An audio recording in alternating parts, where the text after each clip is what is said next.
We just got done watching the 2026 Elimination Chamber. This was a very good show. I enjoyed pretty much every match on here except maybe one of them that we'll get into a little bit later. What was your thoughts on the whole show? I think it was a very solid show for a night that I thought was very predictable. We definitely got a lot of surprises, which is very nice. It'll be interesting to see what the next few weeks have in store for us. We're going to talk about the mystery box that happened in the middle of the show. It was none other than Danhausen. Obviously a big surprise. There was some speculation going into it, of course, for pretty much a pretty long time that he was going to be going into WWE, but there were some people kind of doubted that he would kind of come in on a big PLE moment like this. Most people thought he would go to NXT or something of that nature, but they debuted him in a really big way. The big mystery crate thing setting it up was pretty big as well. Pretty cool from everyone involved to kind of put this together for Danhausen. I guess the big question is going to be, what did they do going forward? It's definitely going to be an interesting case of what we'll see out of him, because he has just been a comedy guy. Will he just be the R-Truth route where we'll see him every few weeks and that's it, or is he going to be somebody that we will be seeing a lot more? Will he go back to NXT? Who knows? The debut was a very nice one. I think it was very short and sweet, which I think is a good thing, because if it was a 10-minute segment, I would have much rather have a 5th match instead. With it being pretty short, him just doing his entrance and then kind of having the lights go out and then being gone immediately after, I don't mind it. And yeah, I hope he's just somebody that's not forgotten about in 2 weeks' time. And for the Women's Elimination Chamber match, we had Rhea Ripley, Tiffany Stratton, Alexa Bliss, Asuka, Kiana James, and Raquel Rodriguez being a part of it. And this was a really good match. Raquel Rodriguez looked pretty dominant throughout the entire thing. Alexa Bliss had a pretty cool moment going off the pod. Tiffany Stratton looked really strong as well. But Rhea Ripley did eventually come out on top and win the whole thing, going on to face Jade at WrestleMania. So what is your thoughts on this women's match starting off the show? They did a really good job here. I'm glad that Rhea Ripley won, just because it is a safe route. It's going to give Jade a pretty good match. It's going to make it a lot of attention on that match for Jade as well. Unfortunately, I did want Raquel to kind of maybe get us a sneaky win. I also wanted her maybe be in top 2 as well. But we did have Rhea and Tiffany in that final 2. Kiana had a really good performance as well. I'm glad that she did get a good little bit off. For the second match, we have AJ Lee and Becky Lynch for the Intercontinental Championship, where we see AJ Lee submit Becky Lynch. And this was, I'm not going to say it was a bad match, but it was definitely something. But I do feel like maybe it was like a little bit too long, even though it was only 15 minutes. The finish was kind of a surprising finish, because we've seen AJ Lee kick out of that manhandle slam and then eventually get the Widow's bite on her, or Black Widow, whatever her finisher is called. She got it in on her, and a pretty cool finish. Yeah, I'm glad that AJ does get the win. Actually, I did predict Becky Lynch to get the win, but they do kind of give us a big surprise here with AJ Lee winning in Chicago, so it's very nice.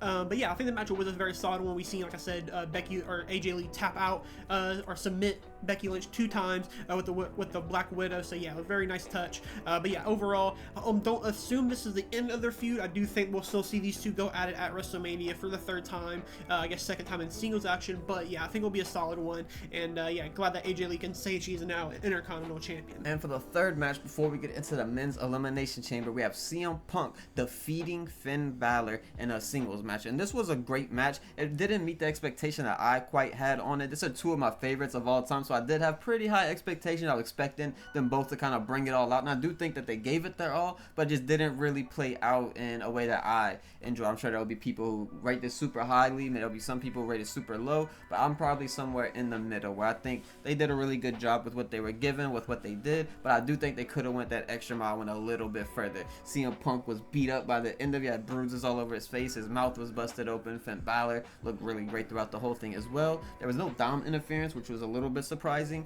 but yeah, CM Punk wins clean and defeats Finn Balor.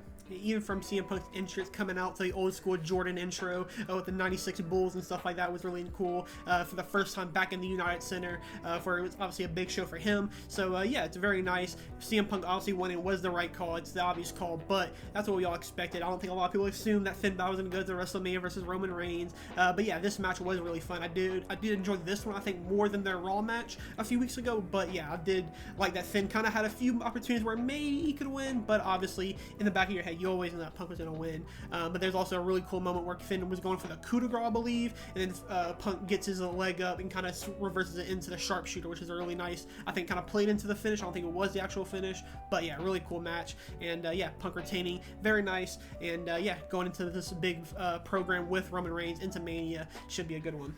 Yeah, it did take 2 GTSs to finally take out Finn Balor. After the first one, he would roll out of the ring, and the second would finally put him to sleep and kind of end that match. But yeah, really good match between them. I did think it would be a little bit better, but it was still good to say nonetheless. For our main event of Elimination Chamber, we have Randy Orton versus LA Knight, Cody Rhodes, Javon Evans, Trick Williams, and Logan Paul. Now this match is gonna have a very kind of controversial start to it with kind of who got eliminated by who and things of that nature, but I do think the match was really good. They wrestled really well. The ending played out almost perfectly, but for the most part I did enjoy everything about this match, just not some of the decisions made as far as who eliminates who.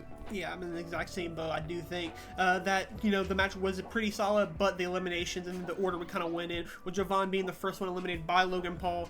Does kind of suck, obviously, as a Javon fan. That's probably more of that speaking, but I just think that Javon should have had a better showcase. This felt like a match where he could have really stole the show and had a big moment going into Mania season where he could set up his own big match. But we don't get that. But the big talk about is obviously going to be Randy Orton winning the Elimination Chamber, and now it's going to go against Drew McIntyre, which is obviously a huge one because I think a lot of people, myself included, expected Cody Rhodes to just walk out and be the winner. A lot of people also expected LA Knight to win, but Randy Orton was, I guess, the next best choice, and that's the route they went with. So yeah, it'll be a very interesting kind of build up. I'm still guessing that Cody Rhodes will get his way into this triple threat, or he will end up winning the match, because this Friday we do have Drew McIntyre versus Cody Rhodes once again for the World Championship. So yeah, Drew McIntyre might not even go into Mania as champion. We could have Cody Rhodes and Randy Orton set up for Mania now.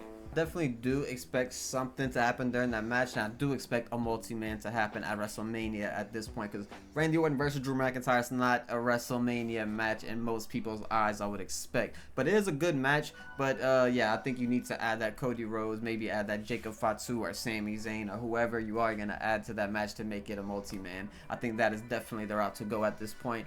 Triple H does do a really good job of booking them. Every WrestleMania, every Stand and Deliver, we see those triple threat fatal 4-way matches come together, and they're always really good. So I would expect it to be nonetheless with these 4 people, especially being the top 4 performers on SmackDown, basically.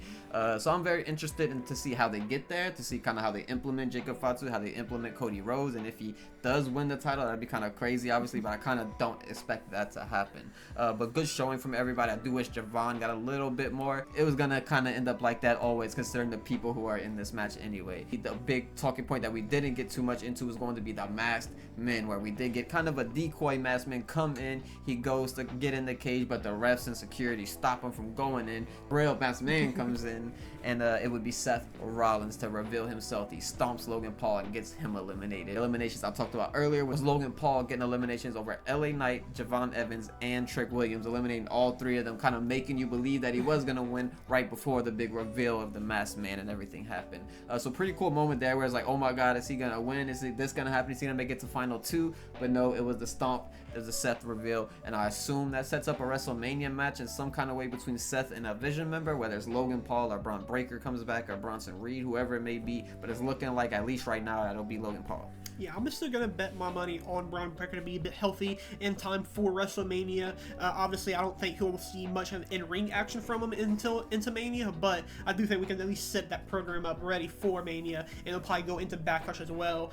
So yeah, I think it is nice that Seth is back. I think it's something that we all kind of assumed that he'd be back before Mania, if obviously things went right for him, and it looks like it did, which is very nice. So yeah, glad that Seth is back. Hopefully, we can kind of keep him away from CM Punk for a little while longer. I don't want to see that match happen again. I'm glad that the Punk and Roman match is already set up, so we kind of can't worry about that right now, which is good. But yeah, I'm glad that kind of everything's kind of playing out. Hopefully, like I said, Braun Breaker's ready for Mania. I don't want to see a rematch of Seth and Logan Paul again. Obviously, the circumstances are different now, but overall, I think things should be looking good going to Mania now. Yeah, we got a pretty good Mania build going. Seth Rollins is back. Danhausen is back in town. Rhea Ripley's going to WrestleMania. And potentially Randy Orton going to WrestleMania and becoming another world champion, passing up Triple H. But that's going to wrap it up for Elimination Chamber 2026. Let us know what you thought about the show, what you thought about Danhausen, the reveal of Seth Rollins, and everything in the comments. And we'll catch you guys in the next one.